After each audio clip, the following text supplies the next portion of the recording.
integrals, you can determine an upper and a lower bound, or sometimes called the maximum area and the minimum area, that a function can have without actually calculating the exact area of the function if you know its derivative and some information about its maxes and mins.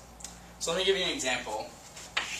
If we had some curve that looks like this on some interval a to b, and we didn't know what it was, but we wanted to find at least what the area would have to be between. Some minimum and maximum value of the area would have to be between.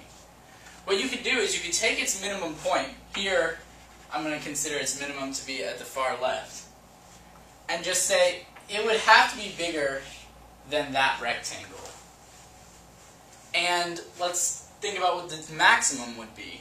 Well, the maximum is if the whole thing was a rectangle using the maximum value, and using that whole rectangle, the area definitely has to be less than that.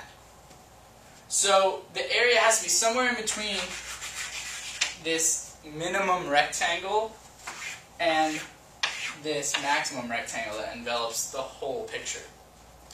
So what you can do here is just, if you know, say you're given a function that has a really tough antiderivative and you're not asked for the exact area, just given the upper and lower bounds for it, what you can say is that the area under a curve,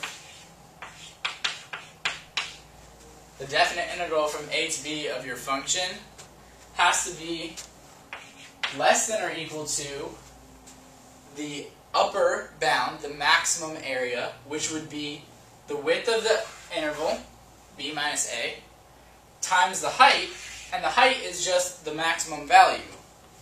So what we're going to have is capital M, b minus a, and it certainly has to be greater than or equal to the lower rectangle, which is again b minus a in width, and its height is just the minimum value, so we're going to call that lowercase m, b minus a.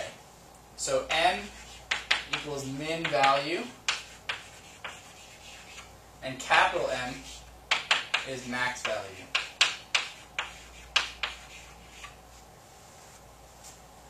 So the min and the max value, sometimes you'll have to find those, but again, that's something you've been doing now for a couple of months. And finding the min and max value just involves taking the derivative of the function, setting it equal to 0 to find critical numbers, seeing which one's the largest. Now keep in mind, for a problem like this, since you're given an interval, this is always going to be an absolute extrema problem because you're given the interval. So it's not going to be relative extrema. You're not going to have to do a number line.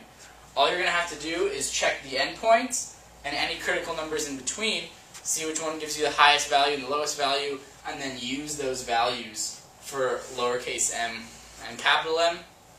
Multiply them times the width of the interval, and you're going to get your rectangles. And your area of your function definitely has to be in between those two rectangles.